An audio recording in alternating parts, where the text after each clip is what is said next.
Amen. J'aime toujours commencer par dire Amen parce que c'est un constat spirituel que Dieu est sur le point d'accomplir ce qu'il a promis. Donc, si tu crois ce que je viens de te dire, tu peux encore dire Amen.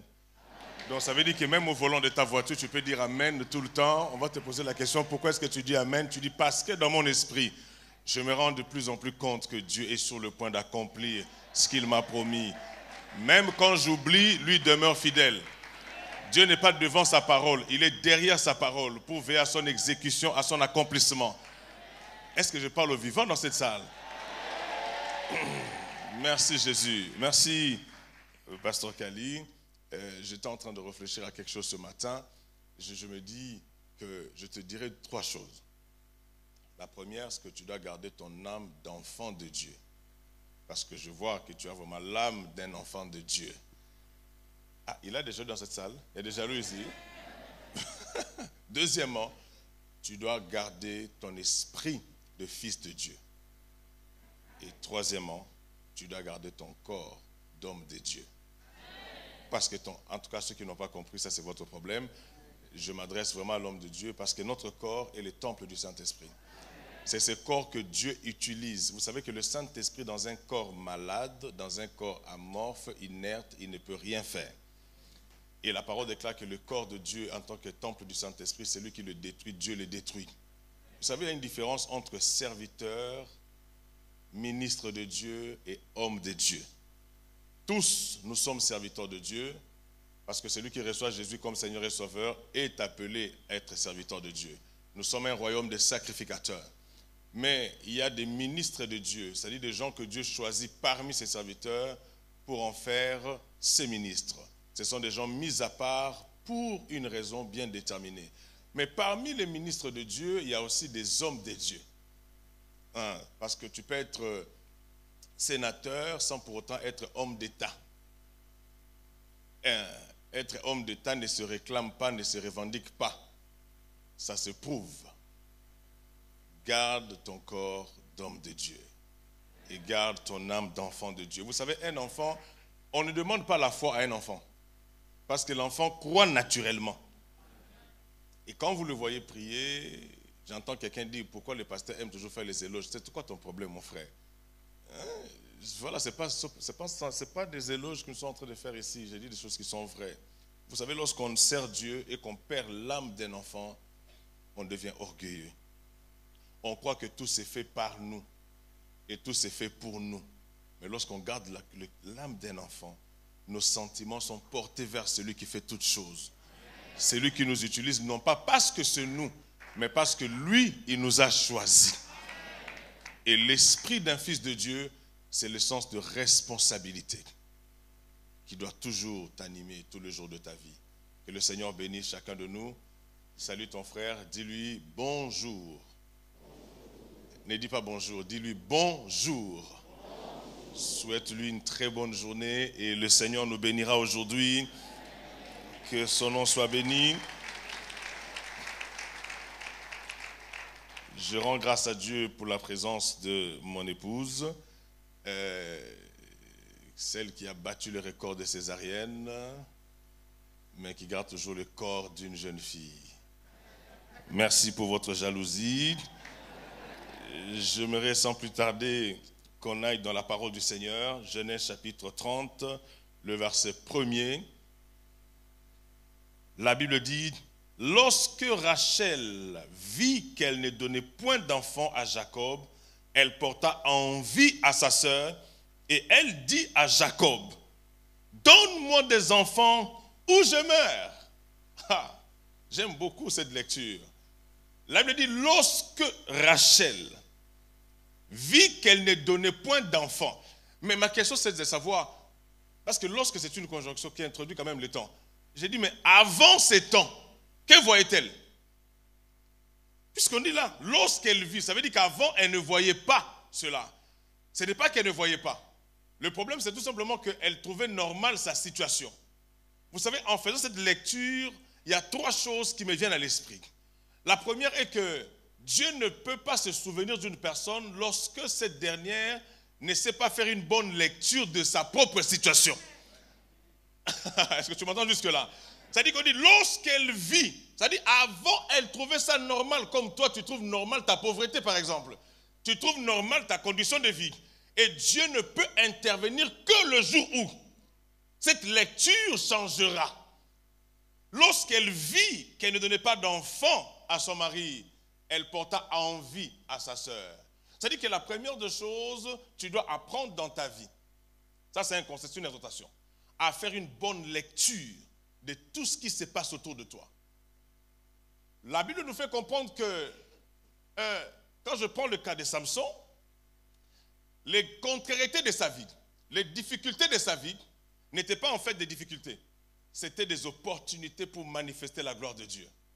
Lorsqu'on ne sait pas faire une bonne lecture de tout ce qui nous arrive, on attribue tout à Satan, on accuse Dieu, on pense que nous sommes en retard et nous devenons envieux parce que nous nous disons que les autres nous ont volé ce qui nous appartient. La deuxième des choses, la Bible dit, lorsqu'elle vit qu'elle ne donnait point d'enfant à Jacob, cela nous pousse à comprendre que non seulement il y avait une mauvaise lecture des événements de sa vie, cette femme ne connaissait pas le rôle du discernement dans la marche avec Dieu. Vous savez, le manque de discernement tue beaucoup de gens. Le manque de discernement te conduira à faire une mauvaise lecture de ta vie. Le manque de discernement t'aidera à ne pas t'adresser à Dieu, mais à d'autres personnes. Le manque de discernement t'enverra vers des personnes qui n'ont rien à voir avec toi. Le manque de discernement fera que tu brises certaines relations parce qu'elles ne te donnent pas ce qui est financier, mais alors qu'en réalité, il te manquait seulement une simple information de la part de la personne que tu négliges. Le manque de discernement est très sérieux, mes frères et sœurs, dans la vie. Et lorsque nous faisons la phase contraire, nous recevons le discernement de la part de Dieu, nous saurons à qui ça nous adresser et nous saurons que nous ne pouvons pas poser un pas sans le Saint-Esprit. Lorsqu'elle vit qu'elle ne donnait point d'enfant à Jacob, nous pousse à comprendre troisièmement que nous avons besoin que Dieu sointe quelques gouttes de collyre sur nos yeux afin que notre vision de la vie soit éclairée et éclaircie. Frères et sœurs, le manque de lucidité spirituelle, le manque de clairvoyance dans l'esprit peut te conduire à faire des prières qui sont en déphasage avec les plans de Dieu sur ta vie. Bien-aimés, il n'y a pas que Satan qui combat contre le dessein de Dieu. Nous-mêmes aussi, nous combattons des fois contre le dessein de Dieu. Parce que nous allons corriger certaines prières aujourd'hui. Vous allez vous rendre compte que certaines prières que nous faisons, elles ne valent pas la peine d'être faites. Parce que ces prières retardent notre vie. Ces prières viennent combattre l'accomplissement qui était à la porte de notre vie. Ces prières nous déconnectent spirituellement d'avec notre source qui est Dieu. Lorsque Rachel vit qu'elle n'est pas d'enfant à Jacob, c'est quand même bizarre de voir que tout le temps qu'elle a passé avec Jacob, c'était pour elle quelque chose de normal. Frères et sœurs, avant d'avancer, je veux que nous puissions prier tous ensemble. Lorsque un parent ou lorsque des parents, lorsqu'un couple ne sait pas faire une bonne lecture de la situation de chaque enfant ou de la situation de leur amour ou de ce qui leur arrive, ils peuvent occasionner du retard dans la vie de chaque enfant. Vous me direz que non, c'était le temps de Dieu. Ok, il n'y a pas de souci. Mais vous devez savoir que lorsqu'une personne a le discernement, elle a l'esprit des fils d'Issachar. Elle sait faire chaque chose au temps marqué par Dieu. Pendant que je parle ici, beaucoup de gens sont en retard par rapport à la planification divine de leur vie. Je ne vais pas te demander de crier si tu n'as rien à dire à Dieu. Mais je te demanderai de prier si tu te rends compte que quelque part, tu n'es pas encore arrivé à l'osque. Parce qu'elle au moins, elle est arrivée à l'osque. Mais il y a des gens qui sont encore avant l'osque de leur vie. Ça veut dire que tout ce que je dis là, ça passe pour une perte de temps. C'est tout à fait normal. Le travail que tu fais, c'est tout à fait normal pour toi, alors que c'est un travail que Dieu ne t'a pas donné. La vie que tu mènes, tu trouves ça normal, alors que c'est la vie que Dieu ne t'a pas donnée. L'argent que tu touches à la fin du mois, tu trouves ça normal, alors que ce n'est pas des sommes d'argent que Dieu a prévues pour toi. Est-ce que je parle à quelqu'un jusque-là? Le Dieu de la Bible a toujours voulu mieux pour nous. Ça dit que je peux manger la soupe tous les jours, mais c'est le meilleur de Dieu pour moi. Mais je ne dois pas dire que la soupe ici, Dieu a donné. Non, Dieu ne donne pas tout ce que nous avons. Tout ce que nous avons ne vient pas toujours de Dieu. C'est pourquoi même dans le deuil, il faut arrêter d'utiliser ces versets bibliques qui disent Dieu a donné, Dieu a pris. Il y a des gens qui ne sont pas pris par Dieu, ils ont été pris par eux-mêmes ou par les sorciers de leur famille. Donc arrêtez d'attribuer ces versets à Dieu. Est-ce que j'entends? Ça va jusque là? Nous sommes là, nous sommes poussière, nous retournerons à la poussière. Tout le monde ne retournera pas à la poussière. Il y a des gens qui vont vivre jusqu'à l'enlèvement. Il y a des gens que Dieu peut aussi enlever parce que l'enlèvement n'a pas encore pris fin. Il y a des gens qui connaîtront ce qu'Élie a connu dans leur vie. Qui t'a dit que la personne qui est décédée, c'est réellement Dieu qui l'a prise, que Dieu qui l'a reprise? Ça dit que c'est une mauvaise lecture de choses. Et nous acceptons certains décès alors que ce sont des cas de résurrection qui sont au devant de nous. Est-ce que je parle à quelqu'un dans cette salle jusque-là? La mauvaise lecture de ce qui t'arrive peut te faire rater certains miracles. Tu dis que, oh Seigneur, merci, nous avons prié, nous avons jeûné. Tu as quand même pris la décision de le répandre. Non! C'est une résurrection qui est en face de toi. Non, quelqu'un ne comprend jusque-là. Tu ne comprends pas jusque-là, Seigneur. C'est-à-dire que nous avons de Rachel jusqu'aujourd'hui. Soit qui sont arrivés au niveau de l'osque, ou qui sont avant l'osque. Alors toi, tu es où? Avant ou tu es dans ton losque? Et même quand il est arrivé à l'osque, son problème c'est que la mauvaise lecture de sa situation l'a poussé à s'adresser aux mauvais interlocuteurs. C'est-à-dire que même son losque-là n'était toujours pas bon. Parce que le problème, ce n'est pas de constater. Mais que vois-tu dans ce que tu constates? Vous savez, lorsqu'on lapidait l'homme de Dieu, il a vu le ciel s'ouvrir. Il a vu Jésus. Il n'a pas vu le sorcier de sa famille qui le poursuivait là-bas. C'est comme on raconte, il y avait un homme qui a quitté l'Afrique, il arrive en Europe, il était tout content, il a béni Dieu, il était dans la joie. Mais quand il arrive devant les portiques qui s'ouvrent automatiquement, lui, il a voulu pousser la porte s'est ouverte d'elle-même. Il commence à prier. Au nom de Jésus, vous me suivez jusqu'ici, sortez. C'est-à-dire que dans sa tête, dans sa vision, il a cru que les démons qu'il a laissés en Afrique l'ont poursuivi là-bas et ont commencé à ouvrir la porte. Ça peut nous faire rire, mais nous ressemblons beaucoup à ce genre de personnes. Nous ne savons pas saisir les opportunités divines dans nos difficultés parce que nous avons une vision obscurcie. Elle porte envie à sa sœur. Moi, à sa place, j'aurais positivé le mal. Parce que le mal n'a jamais été mal. Le mal, c'est un bien déguisé. J'aime quand les gens écrivent, frères et sœurs. Nous sommes quand même à la borne. Écrivez. Tout est schématisé ici. Tu vois, j'ai 7 points dans les premiers points. Si vous me découragez, je vais prêcher comme ça seulement. Voilà. Écoutez. Lorsque nous ne savons pas positiver le mal, nous ne comprenons rien du tout à la vie. Comprenez, depuis que je parle, j'insiste sur la lecture des choses, le discernement. C'est que tu arrives à percevoir dans ce que tout le monde regarde. Les opportunités divines, il y en a plein. Il y a le fils d'un pasteur, on avait toujours l'habitude de se moquer de lui à l'école. Et un jour, pendant la récréation, l'une de ses camarades est tombée. Et pendant ce temps, les gens appelaient les pompiers. Vous savez, en Europe, c'est toujours comme ça, les pompiers. Alors qu'ici, chez nous, quand quelqu'un tombe comme ça, soit on prend des seaux d'eau, ou on l'entoure, on commence encore à prier. Vous voyez, plus on prie, on l'étouffe, et la personne peut décéder. C'est pourquoi à l'église, il faut apprendre même le secourisme, c'est très important. Bref. Et le petit, il a dit à ses amis, je vais faire quelque chose. Tu vas faire quoi? Toi, tu ne vaux rien. Le petit a invoqué le Dieu de son père. Il a prié pour cet ami. Avant que les pompiers n'arrivent, les pompiers célestes se sont dépêchés. Le petit s'est réveillé au grand étonnement de toute l'école. Ton problème est une opportunité divine. Parce que le miracle ne se cache pas après le problème, ça se trouve dans le problème. Celui qui cherche des solutions, ça veut dire que tu attires le problème dans ta vie. Tu ne peux pas fuir le problème parce que si tu fuis le problème, ce sont les solutions que tu fuis. Un amen puissant, s'il vous plaît. Samson a dit de celui qui mange est sorti ceux qui se mangent. C'est pourquoi le Dieu de la Bible n'esquive jamais le problème. Il n'a pas sauté la mer Rouge. Il n'a pas contourné la mer Rouge. Il a traversé la mer Rouge.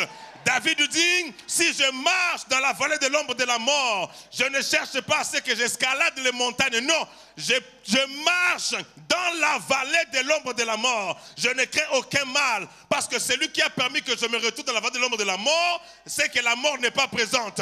C'est-à-dire que l'ombre de la mort que je peux attirer par ma peur. Mon ami, tu apprends aujourd'hui à traverser tes problèmes. Même si on t'insulte, sois content parce que dans ces insultes, se cache une publicité divine. Dieu n'a pas besoin de payer les agents publicitaires. Les agents de ta communication, les agents médiatiques de ta vie, ce sont les gens qui te déniaisent, qui te vilipendent, qui te critiquent, qui te rabaissent. Plus il te rabaisse, l'esprit du ressort, l'esprit d'amortisseur vient dans ta vie, parce que plus il est bas, on lui offre les possibilités d'avoir une montée fulgurante. Que cela t'arrive ce matin. Frères et sœurs, nous devons apprendre à positiver le mal. L'envie que Rachel avait, elle pouvait la positiver aussi. Au lieu d'avoir envie contre sa sœur, d'avoir la haine, tu peux prendre cette même haine-là. Au lieu de la diriger contre les gens, tu la diriges contre ta situation. Ah oui. La Bible dit, le fruit en question, c'était le fruit du bien. On a dit où ou est. Ah, parle avec moi, non? Le fruit du bien et du mal. Conjonction de coordination. Il y a des professeurs de français ici. Où sont-ils? Ça sert à quoi une conjonction de coordination? Ah, ça veut dire que le bien et le mal sont consubstantiels. Ils vivent ensemble, tout dépend seulement de l'intention. Est-ce que je parle au vivant jusque-là? Dieu qui est plus sage que nous, il dit ce fruit-là, c'est le bien et le mal. Un papa qui va voler pour nourrir sa famille. Nourrir la famille, qu'est-ce qu'il a fait? Il a bien fait, n'est-ce pas? Mais avoir volé, il a mal fait. Toi, tu viens ici devant donner les offrandes. Est-ce que c'est pour Dieu ou c'est pour qu'on te voie? Est-ce que, pose la question à ton frère, es-tu venu pour Dieu ou parce que tu ne viens pas, ton chef de détermination va dire, on ne t'a pas vu. C'est-à-dire que nous venons faire le bien, mais avec le mal en même temps. Si moi je prêche avec l'intention d'être vu, avoir prêché, j'ai bien fait, mais l'intention, c'était péché. Donc ça veut dire que le mal et le bien marchent ensemble. Tout dépend seulement de ton intention. Vérifie bien tes prières. Est-ce que tu pries réellement pour Dieu ou tu pries parce que tu as été inspiré par la bénédiction du voisin?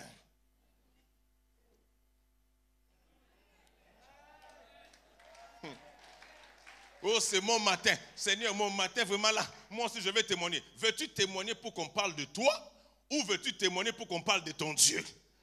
C'est le bien ou le mal caché dans le bien ou le bien caché dans le mal. À partir de ce matin, mes frères et sœurs, apprenez à avoir ce discernement par rapport à cela. Donc, je peux avoir de la haine. J'éprouve de la haine. Au lieu que j'éprouve de la haine contre mon frère, je peux éprouver de la haine contre ma pauvreté. C'est pas un péché. Je hais ma pauvreté. Mais parle avec moi. Toi, c'est peut être une maladie. Toi, tu as quoi à haïr aujourd'hui? En sortant de on doit haïr maintenant les choses, pas les gens. Oh, est-ce que je parle à quelqu'un jusque-là? Même pendant que je prêche comme ça, il y a des gens pour qui la parole, ça dit qu'ils ne sont pas concernés par ce que je dis. Il dit, ah, passe seulement, passe, pourquoi je vais haïr? Non, moi, je veux toujours haïr. Non, prends la haine que tu as contre ton mari. Projette ça contre la haine de les haïr. Je ne sais pas le français ou qui entendent dans cette salle. C'est-à-dire, au lieu d'envier sa sœur, elle aurait pu transformer cela. Elle aurait pu prendre ce désir maléfique et se dire, je me réveille contre ma situation. Frères et sœurs, je veux que chacun de nous prie rapidement. J'avais dit tout à l'heure, il y a des gens qui sont dans un retard grave. Et ils pensent que c'est Dieu qui le veut. Non. Détruis dans ta vie et appelle dans ta vie le rattrapage. Récupération divine. Pendant que je parle, commence à prier rapidement. Vous qui nous suivez en ligne, je vous exhorte à faire cette prière. Tu penses que ce que tu as, c'est déjà suffisant, alors qu'il y a encore mieux qui t'attend. Tu penses que les postes que tu occupes, c'est suffisant. Non. Il y a encore mieux qui t'attend. Il y a encore mieux qui t'attend. Les enfants que tu as, c'est une très bonne chose. Mais il y a encore mieux qui t'attend. Je proclame et programme dans ma vie le rattrapage, la récupération dans les noms puissants de Jésus. Oh, merci Seigneur, merci Seigneur. Au nom de Jésus. C'est important de faire de telles prières. Parce que tu penses que la voiture que tu as, c'est la meilleure. Vous savez, à l'époque, vous savez, il y a 2 véhicules qui ont fait du tapage ici dans notre pays. Il y a la Mercedes 190. Tu étais déjà né, non? 190. 190, mon frère. Pas. Mais si tu as ça, mais c'est fini. Mais 190 ne savait pas qu'il y avait aussi Mercedes 200. Il y avait Mercedes 600. Ça veut dire que tout ce que tu crois être fini dans ta vie, il y a encore mieux qui t'attend, mon frère.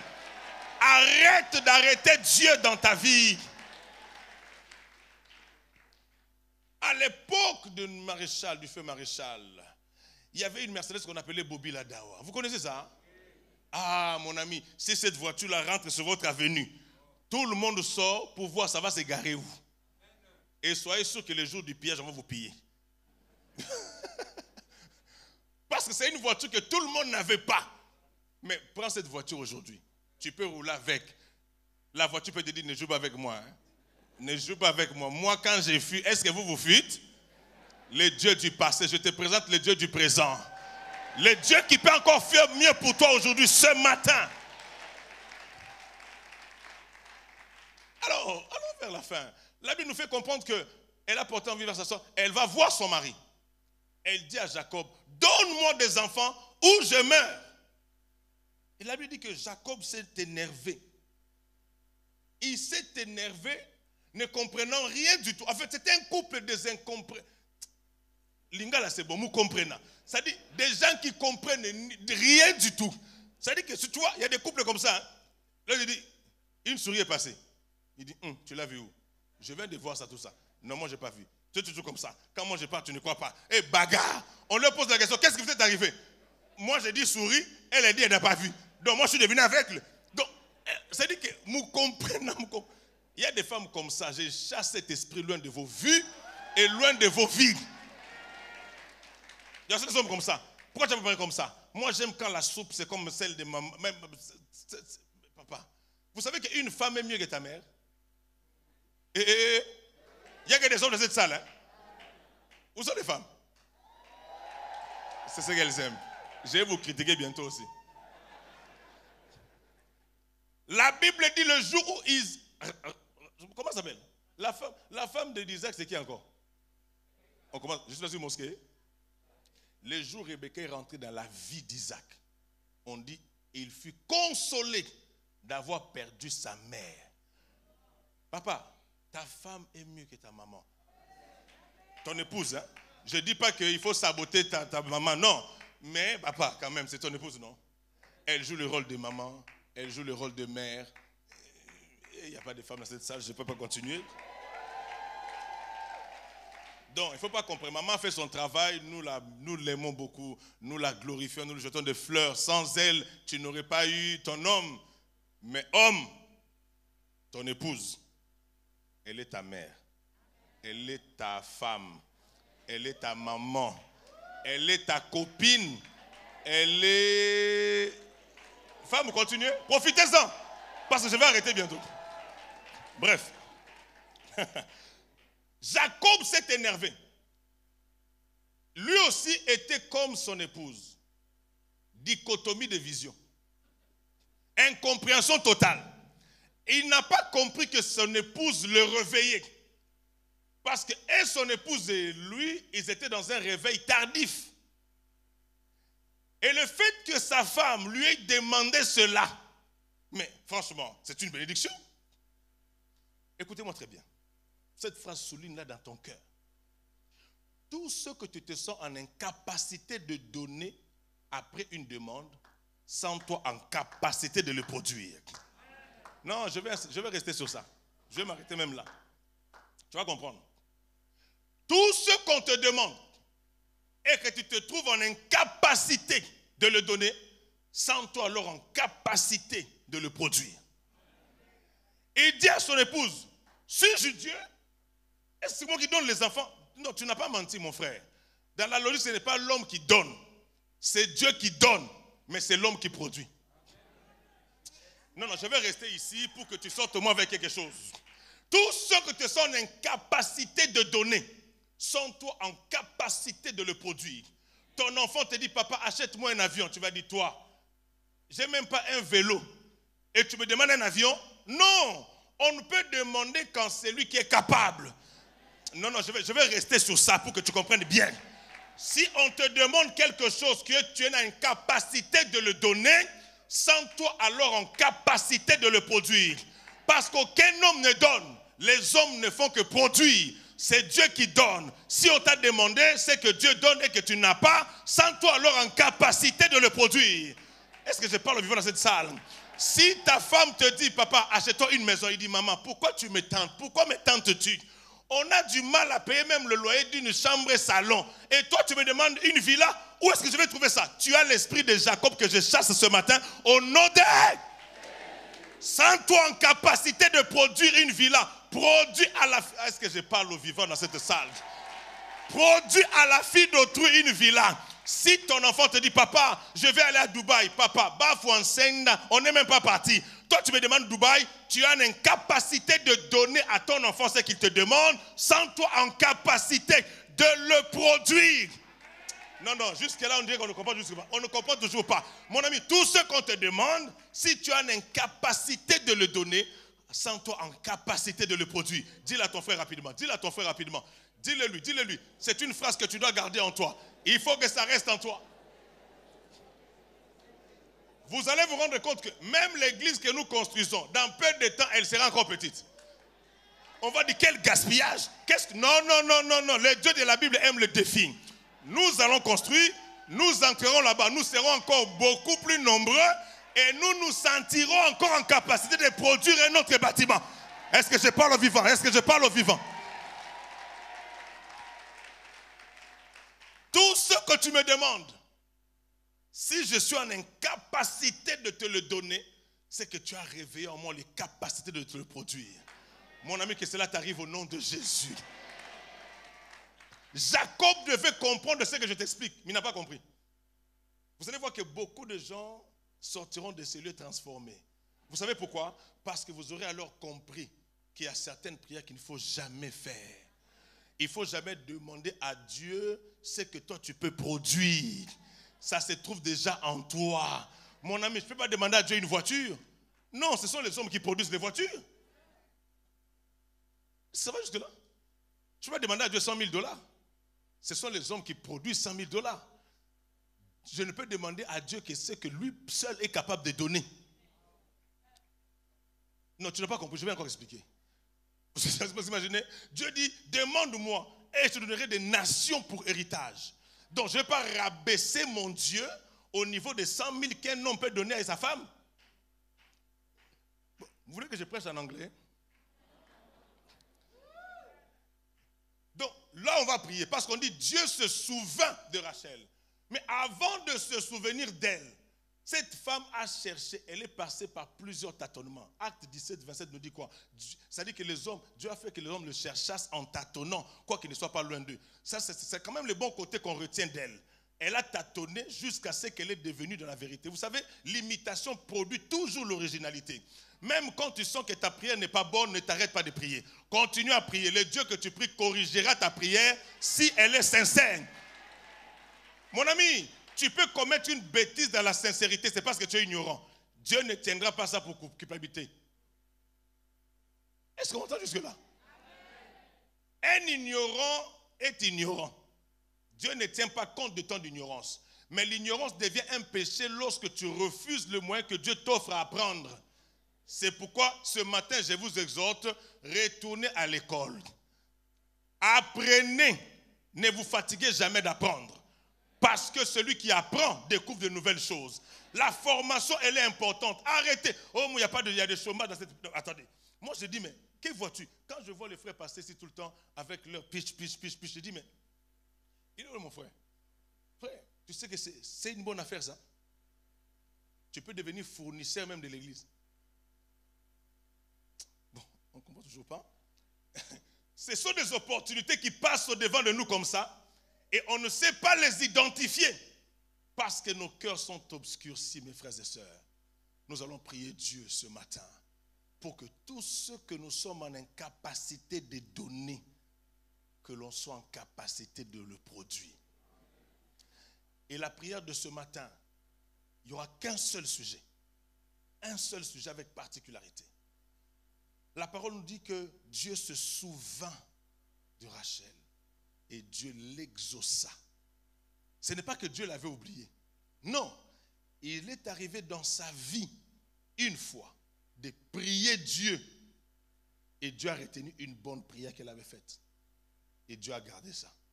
Il dit, j'attends le temps propice. Parce que Dieu ne peut jamais rien faire dans ta vie s'il sait qu'il ne sera pas rendu populaire. Je parle ça tranquillement.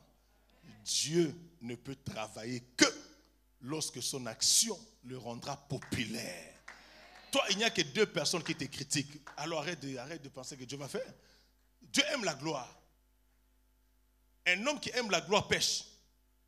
Mais Dieu qui aime la gloire, il s'est fait du bien. Dieu aime la gloire. Si ton problème ne va pas le glorifier, la solution ne viendra pas. Et Dieu se souvient d'elle. Exactement comme dans Luc chapitre 1er, on nous parle de Zacharie. Il faisait une prière en secret. Mais ce jour-là, Dieu l'a répondu en public. Je pense encore à Jairus. Ça, c'est notre prière qu'on va faire. La Bible nous fait comprendre que Jairus est allé voir Jésus. Il implorait la grâce de Jésus. Il parlait à Jésus. Mais pendant ce temps, une femme est venue lui voler la vedette. Et son espoir s'est arrêté. Il a enterré sa prière, comme plusieurs personnes aujourd'hui ont enterré leur prière, ne sachant pas que le Dieu que nous prions est le Dieu de souvenirs. Le souvenir étant la base de la mémoire, Dieu ne connaîtra jamais d'amnésie. Dieu n'est pas injuste pour oublier nos prières. Vous savez, Dieu, il n'y a pas que la prière qui pousse Dieu à se souvenir d'une personne. Il y a aussi les offrandes. Mais ici, dans ce cas précis, il est question de la prière. Dieu l'exauça. Parce que dans son cœur, il y avait des paroles qui n'avaient pas de mots. Il y a beaucoup de gens qui prient. Vous sentez que vous priez à un certain moment. Vous vous rendez compte que non, ce que vous dites là, ce n'est pas au niveau de ce que vous ressentez. Alors ne parlez plus, taisez-vous. Taisez-vous. Parce que Dieu entend même le bruit du silence. Il y a des gens qui souffrent en silence. Mais arrête de souffrir en silence. Transforme ta souffrance et fais souffrir ta souffrance. Est-ce que je parle français dans cette salle? Positive le mal. Au lieu de dire que je souffre en silence. Mon ami, quand on souffre en silence, on ne peut gérer que son extérieur. On ne gère jamais son intérieur. Peut-être qu'il te laisse seulement un seul fil. Pas AVC. Il y a des gens qui sont au niveau de AV. Bientôt, le reste C. Donc, laisse C ne pas venir dans ta vie. Donc, avec que ça devienne Yves S à la vie, tu as reçu la vie de Dieu ce matin, que tu dois mettre fin à l'arrivée de C dans ta vie. Arrête de souffrir en silence. Aujourd'hui, nous allons ressusciter nos prières que nous avons enterrées et que nous avons même oubliées. Mais Dieu n'a pas oublié. Nous allons rappeler à la mémoire de Dieu nos prières que nous avions faites et que lui, il a agréé. Et on lui dira, Seigneur, c'est le temps favorable. Tiens-toi debout là où tu es.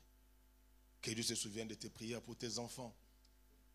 Et Rachel, c'est une bonne femme au final. Parce que n'eût été son réveil, quoique tardif, on n'aurait jamais eu ces enfants que nous connaissons. Est-ce que vous savez que les enfants sont des bénédictions? Psaume chapitre 127 nous dit ceci. Les fils, pas les enfants, les fils sont des flèches et des récompenses entre les mains d'un guerrier. À la fin, je prierai pour tous les parents et nous clôturerons pour les enfants. Frères et sœurs, je veux que tu pries d'abord. Toutes les prières que tu as faites, que tu as même oubliées, mais que Dieu a déjà exaucées, qu'il s'en souvienne. Pendant que je parle, élève ta voix.